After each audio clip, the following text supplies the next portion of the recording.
Programa número 3. Historias de las historias del teatro. El Teatro del Globo. Muy buenos días.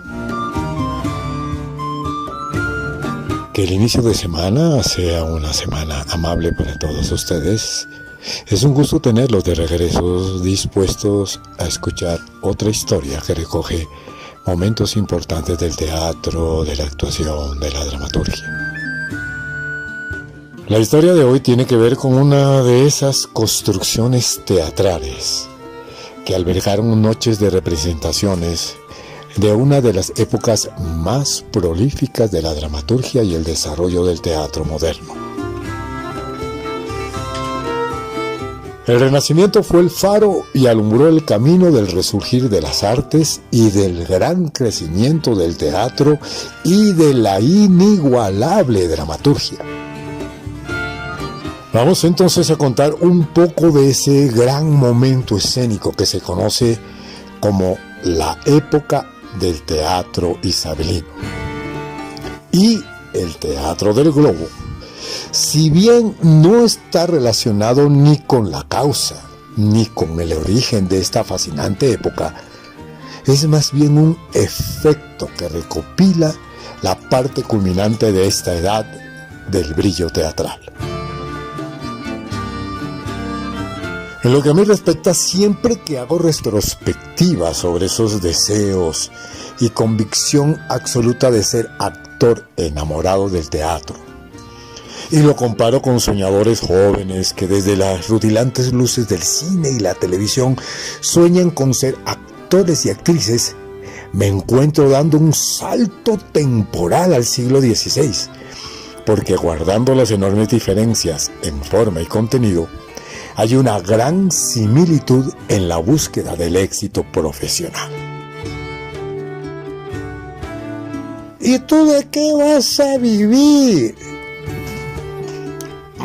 Te vas a morir de hambre. Estudia una carrera de verdad. Son una de las tantas afirmaciones despectivas que se han escuchado durante años cuando alguien expresa su deseo de ser actor o actriz.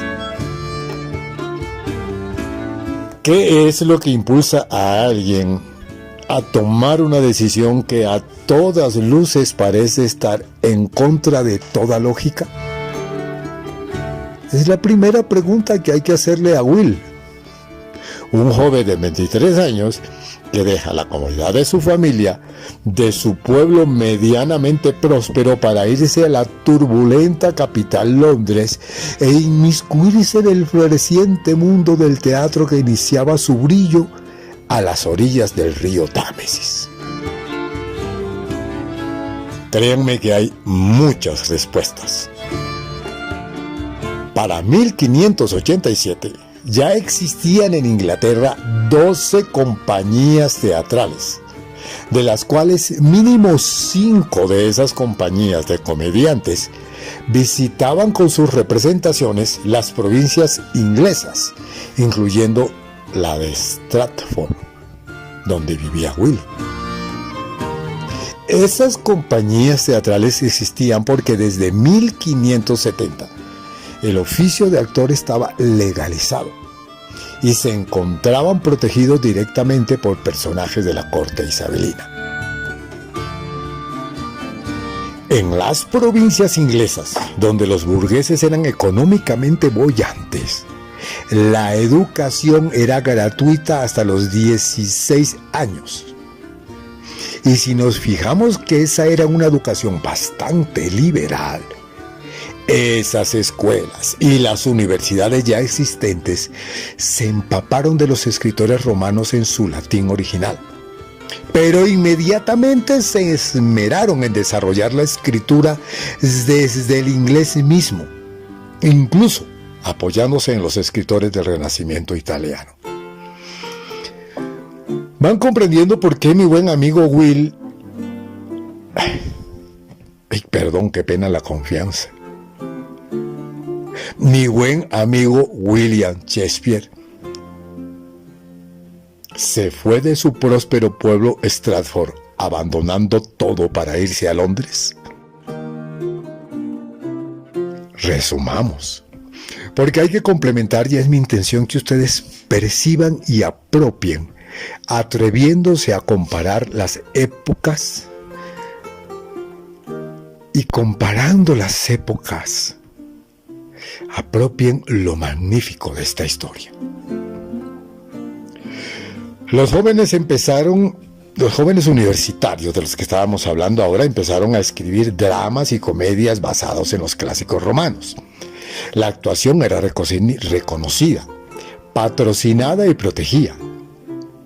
Las compañías competían por tener un público cautivo, y con ese contexto, al llegar Shakespeare a Londres, se encuentra con que existen ya 3 edificaciones de teatro.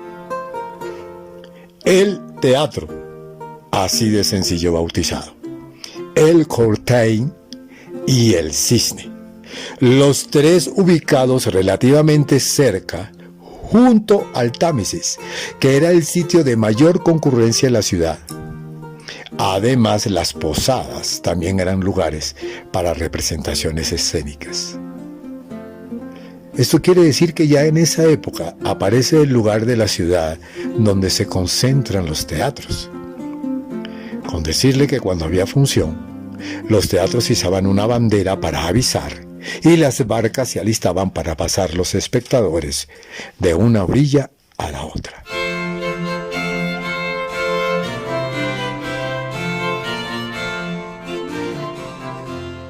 Como pueden darse cuenta, el globo aún no se vislumbra en ese panorama teatral.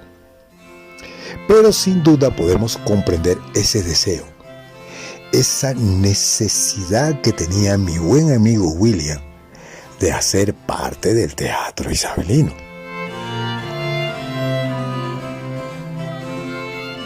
Háganse la imagen.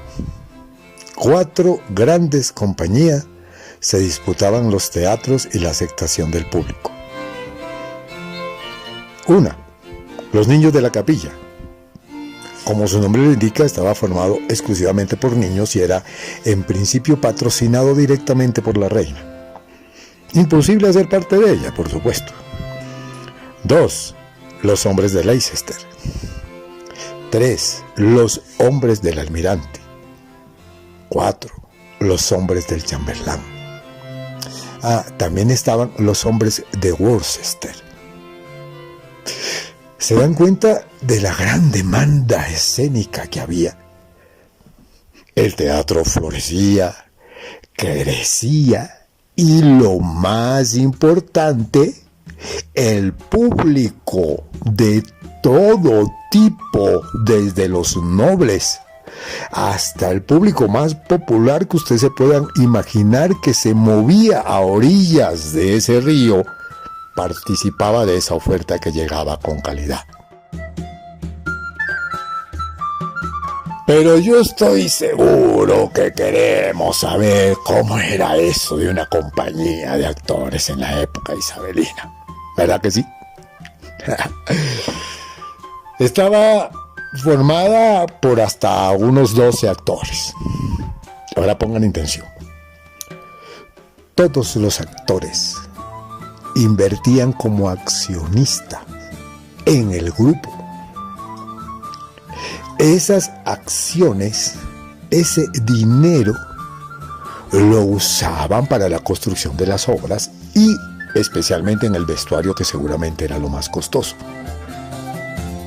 Aparte de esos 12 actores que eran accionistas, contrataban a otros actores, principalmente aprendices y jóvenes, que hacían los papeles femeninos. Recordemos que en esa época era censurada la participación de la mujer en el teatro en Inglaterra y otros países europeos. Si se dan cuenta, estamos hablando de lo que hoy conocemos como empresa, donde cada actor como accionista sabía cuánto aportaba y cuánto recibía como ganancia. Oye, ¿y el globo? No, aún no aparece. Cuando Shakespeare llega ni se vislumbraba aún. William llegaba para sumergirse en un extraordinario mundo de un gran movimiento creativo, teatral, escénico. Quería buscar una compañía, ganarse un puesto en ella. ¿Cuál ventaja tenía? Que todas las compañías necesitaban repertorio, obras, es decir, necesitaban dramaturgos. Y sin duda alguna, como hoy en día, cuando tú quieres cumplir tu sueño de ser actor, William tuvo que perseverar. Se dice, porque no es una cosa así muy fundamentada históricamente, pero se dice que primero estuvo contratado, como dijimos anteriormente, adaptando obras, corrigiendo viejas comedias, corrigiendo algunas obras ya escritas y, por supuesto, como actor. Entonces pasaba su tiempo escribiendo, reescribiendo, ensayando y presentándose. Porque es importante que conozcamos que en esa época todas las compañías cambiaban de obra cada día cuando estaban en temporada. Es decir, todos los días había obra distinta.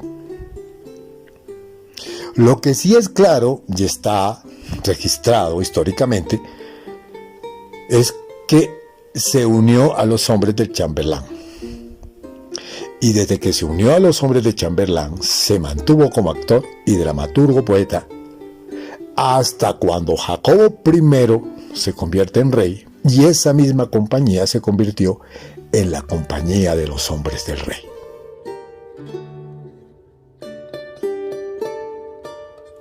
Mire, para 1594, mi buen amigo lo había logrado. Era socio de una compañía, actor y dramaturgo. Y desde entonces su pluma no dejaba de producir una tinta llamativa, atractiva, propia de tan fabulosa y convulsionada época. Mostró con gran poética lo más profundo de las pasiones humanas, el amor, la traición, la locura, los sueños, los celos. Les prometo que ya nos ocuparemos de algunos de sus personajes y que sin duda será una historia para contar. Ocupémonos entonces de lo que nos tiene hoy aquí. Para 1599 a los 3 teatros de los que hablamos al principio le salió uno más, el Teatro de la Rosa. Los hombres del chambelán ocupaban y se presentaban principalmente en el teatro. Sus competidores directos, los hombres del almirante, ocupaban la Rosa.